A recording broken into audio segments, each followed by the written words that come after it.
পাগো ও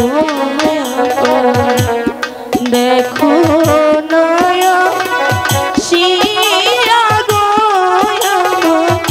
আপা আপা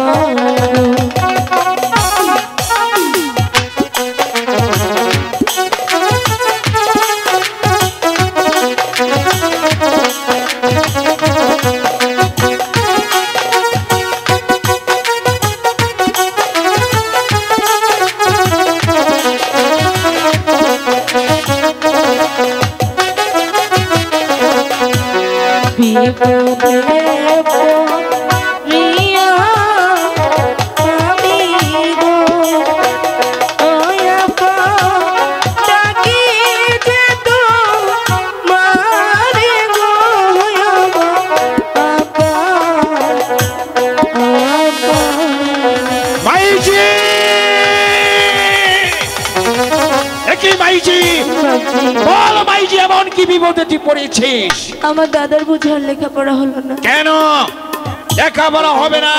তাহলে বাচ্চা শাহিদ স্কুল থেকে ফেল করে দিয়েছে। তার আদেশ। আমার দাদা যদি আগামীকাল জোরে জামা উড়িয়ে বাজে ঘোড়া নিয়ে স্কুলে যেতে পারে তাহলে সে স্কুলে পড়তে পারবে। তার জন্য দুঃখ করবি না, আমি আমি দেব সেই শরীর জামা আর উড়িয়া বাজে ঘোড়া। কিন্তু তুমি পেলে কোথায়? আমি পেয়েছি, তাহলে শুনবি। হ্যাঁ। একদিন হঠাৎ বাদশা একা মৃগয়া শিকার করতে এই কাহিনী বনে এসেছিল। তুমি কার নাম বললে? বাদশা একা। বাবজি কেন? বাদশা একা যে আমার শ্বশুর মশাই। এ কি বলছিস মাইজি? বাদশা একা তার শ্বশুর আছে? হ্যাঁ বাবজি। তাহলে তো তুই আমার মনি ভাজিস মাইজি। না বাবজি, আমি তোমার মেয়ে আছি, মেয়ে থাকবো।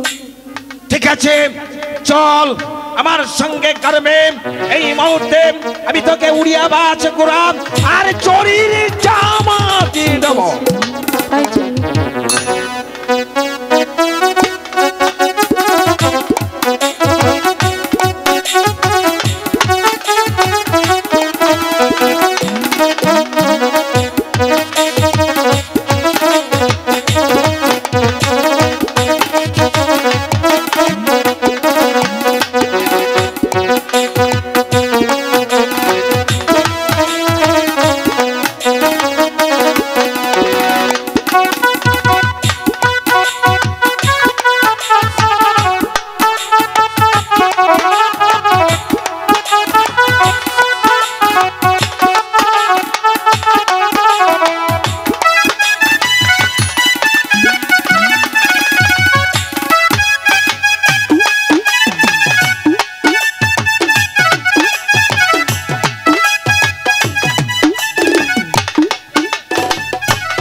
এই পোশাক অনেক সুন্দর লাগছে আমাকে, মনে হচ্ছে আমি রাজপুত্র, তাই না?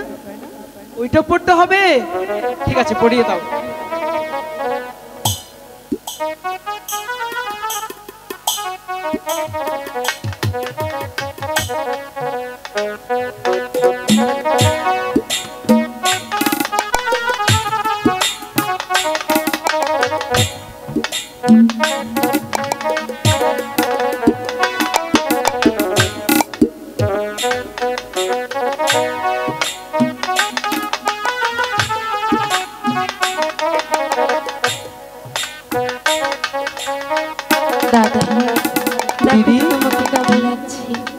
সত্যি বলবো দিদি? সত্যি সত্যি তোমাকে অনেক সুন্দর লাগছে।